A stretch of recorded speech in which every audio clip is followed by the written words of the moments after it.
guys, welcome back. As most of you know, I was on a course of Accutane and finished about 2 years ago. So I've made a fair few videos talking about my experience. In fact, I've got a whole playlist, so I'll link it on screen. But today I wanted to talk about something related to Accutane. It's a question that I get a lot over on Instagram. So I just thought I would address it. The question I get is, did I experience like really small little bumps under the skin about a month or so after stopping Accutane?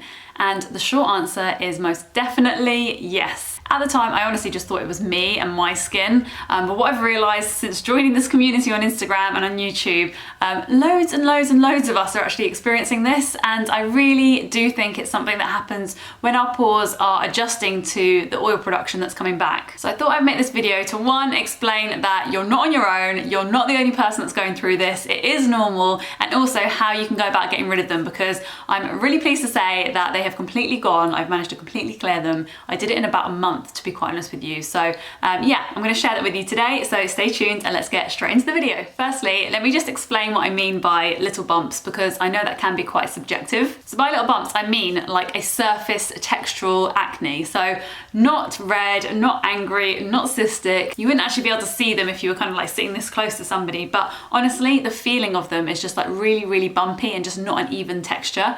And this can really bother you when you've just finished Accutane and you're used to your really smooth skin. So I know it can be quite distressing. And what I want to say is, yeah, it is completely normal, and I think a lot of people have this. And my reasons for this, I believe, is just the oil production coming back, like I said, and just your skin not being able to turn over as quickly as it would do. One of the great things about vitamin A, which is obviously what Accutane really is, it's like a derivative, a synthetic version of vitamin A, is vitamin A helps you turn over your skin at a very quick rate. So it just has a healthy amount of skin shedding. And I think when you stop taking that, you know, the buildup can then start to sort of clog little pores and produce these little bumps. But I want to say there is really nothing to worry about, because they can be gone, I promise. I also think it has something to do with our skin being a lot drier, because obviously if you've been on Accutane, you'll know that your skin is definitely a lot drier than what it was before you started. So that buildup of dry skin in combination with your oil production ramping up again, because obviously you've stopped the drug, is then going to cause a blocked pore. And it really is like a surface pimple, really tiny, like skin colored. Those are the kind of bumps that I'm talking about.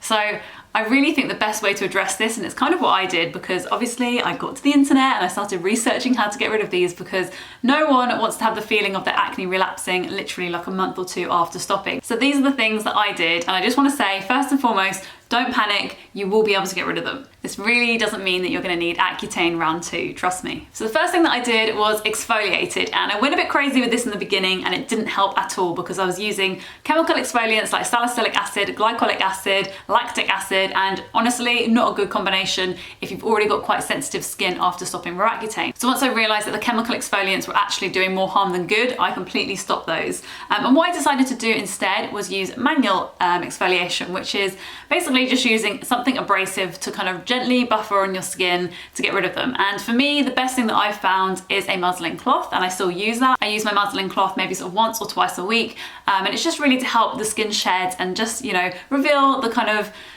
healthy glowing skin underneath, because lots of the times the buildup of dead skin, you might not feel it as like really dry skin, but it's just sort of sitting on top of your skin, and it's, yeah, it's going to make your skin look really dull and potentially cause those small kind of blocked pores. However, if you've got the kind of skin where it does respond better to chemical exfoliation, for me before Accutane, 100% I preferred salicylic acid, but if you do still feel like your skin can handle it, this is what my recommendation would be.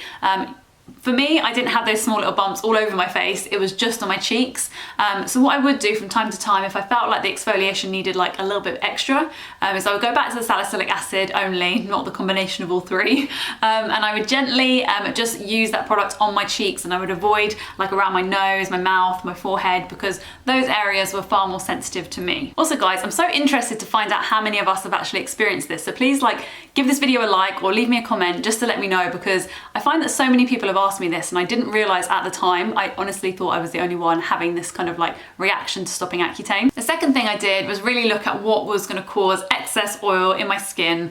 And for me, I really believe that that was an increase in testosterone that had happened when I came off the pill. So I really did think, you know, what can I be doing to help my body regulate its testosterone, regulate its hormones? And the biggest thing for me was stress. So if I'd seen spots on my face, like these little bumps, I almost went into like a frenzy. I was on holiday, I panicked, and that actually just made things a lot worse because I just felt my skin start to get a little bit oilier than it would normally. And the best thing for me to help regulate my stress, and honestly, this is such a big one, I know it seems really impossible, and I'm working on this every single day, but I do find that if I journal, if I have my morning meditation, if I continue to have a good yoga practice, these sort of things for me personally really help regulate my stress. And I know that they sound like big cliches because I remember hearing them so many times and just thinking, whatever. But there's lots of other things that you can do to regulate your stress. You know, even if it's just going for a run. If you're the sort of person that likes physical activity, then go and do what you love. Like go for a run, go to the gym. If you are the sort of person that likes to sit there and binge watch Netflix, if that makes you happy, then go and do that. Whatever it is that helps relieve stress, make sure you're doing it, because honestly, feeling happy and feeling good definitely is the best remedy for your skin and your hormones. A personal favourite of mine is Epsom salt baths.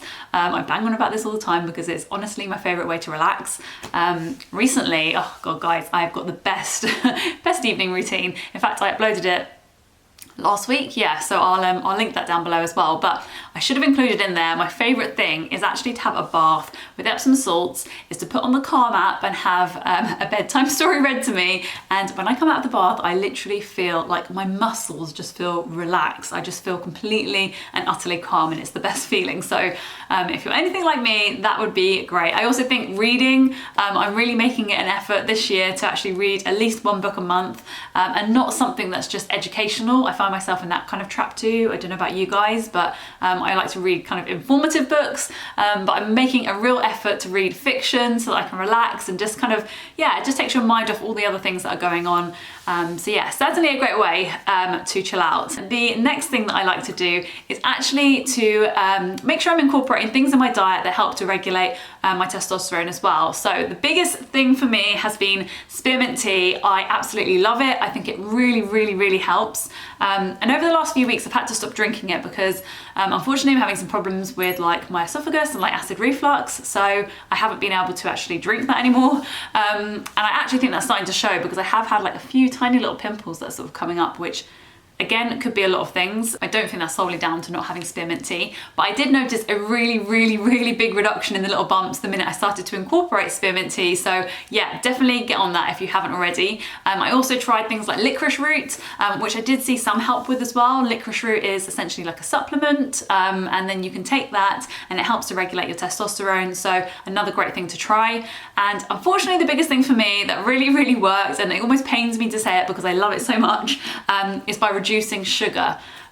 So yeah, for me, not everybody reacts to this, and I totally understand everybody is different, but it is worth something to try if you really have tried all the other things and you think it could be this as well. But for me, regulating my blood sugar levels absolutely helped my skin basically regulate again. So these little bumps went away probably, I want to say 2 to 3 weeks after I incorporated the spearmint tea, the licorice root, and then yeah, really decreased the amount of sugar I was eating. And I didn't want to have like a restrictive diet because I'd already tried tons of those sort of things for my skin. So this really was a case of swapping things out. So instead of having lots of sweets, like chocolate, cakes, those sort of things, I kind of replaced them with things that I did like that may not be considered healthy, but it certainly helped my skin. I incorporated things like peanut butter. I incorporated things like avocado and eggs on toast. I incorporated all the kind of like healthy fats, so that I wasn't really depriving myself of calories, and I was still eating things that I loved. You know, even now, if I'm going to go to the cinema, for example, my old self would have gone in and ordered like a sweet and sugary popcorn with like a fizzy drink, and I might have even brought in some sweets too. But myself now, if I'm treating myself, I'm just a bit more conscious, and I'll choose popcorn that's like salted. Whilst it's not the healthiest snack, it's definitely better for me than the sweet. It's just how my skin reacts, and I'll choose something low in sugar. So for me, that definitely has worked, even down to fruit. I know this sounds crazy, but eating a ton of fruit definitely didn't help me either. So yeah, if I do have fruit, I normally pair it with like a healthy fat as well, like nuts, peanut butter, that kind of thing. And the last thing that I did to really help clear them up is gonna sound a bit out there, but I promise you it works with a lot of things. And that is, I just gave it no attention. I just decided if this was how my skin was gonna be, then I accept myself, I still love myself, I'm happy with the skin that I have. I'm still so unbelievably grateful that I don't have cystic acne anymore. And I believed wholly that this would go away. So I know that's gonna sound really difficult to do, but honestly, if you've tried all these things and it hasn't worked, then what have you got to lose? I just challenge you for a week just to decide that you're not gonna think about it. You're not gonna pay any attention to it, because I totally believe that where attention goes, energy flows. Like, you will just exasperate, that's not how you say it, exasperate a situation. So totally believe this, and I know it's difficult, but really worth trying. I definitely decided that, you know, I just made peace with my skin. You know, I was happy with my skin. I was grateful that it wasn't covered in cystic acne. So please try this if you haven't already. I know it's really difficult. Come and join me over on Instagram, because I'm going to do daily reminders about that this week. So yeah, if you don't follow me already, my handle is @Sarah_skin story. Come and say hello. So just to recap, the things that really helped me and my skin whilst coming off Accutane and just adjusting from these little bumps on my face was, one, exfoliating manually and not going too harsh with the chemical exfoliants. The second thing I did was really regulate my testosterone and my oil production by incorporating things like spearmint tea, licorice root, and also decreasing the amount of sugar I was eating. And then the third thing I did was really de-stress by really taking time for myself, really getting back into my yoga, meditation, going back to the gym. All those things really helped me. And then also the last thing I did was actually make sure that I'm not giving it too much attention, and just loving my skin and being thankful for my skin and really appreciating not having cystic acne anymore. Honestly, that combination of things helped me tremendously and made me so happy with my skin. I was honestly over the moon. I'd say sort of like 6 months post Accutane, I was just so happy with my skin. It had really turned out exactly as I'd wanted it. Including my scarring, everything. A few months after this, I then started to incorporate TRETINOIN into my skincare routine, as lots of you will know if you follow this channel. If you don't, please do hit the subscribe button, because I would love to see you here each week. I upload videos every single Sunday, all acne related. So yeah, I then incorporated TRETINOIN. So if you want to follow my journey with that, I did that mostly for my acne scars texture, and also because I turned 30. So it's great for kind of reducing the signs of aging. So I have a whole playlist on that. I'll link that on screen again. If you have any questions, then leave them in the comments, or come and give me a shout over on Instagram, because I'm happy to chat to you guys over there too. But yeah, that is all from me this week. Click the link below and you can start watching my morning skincare routine, because there's a ton of great products in that and everything that I do. Go and check that out, and I'll see you over there. Bye guys. But this really works well for me. So next up is skincare. It's really important to moisturise on damp skin to lock in the moisture, so I do it straight after I'm out of the shower. The first is this Avene Hydrance Optimal in Rich, and the second is this Afluent Skincare Hydration Booster Serum. I literally love them both. And the moisturiser works so well on sensitive acne prone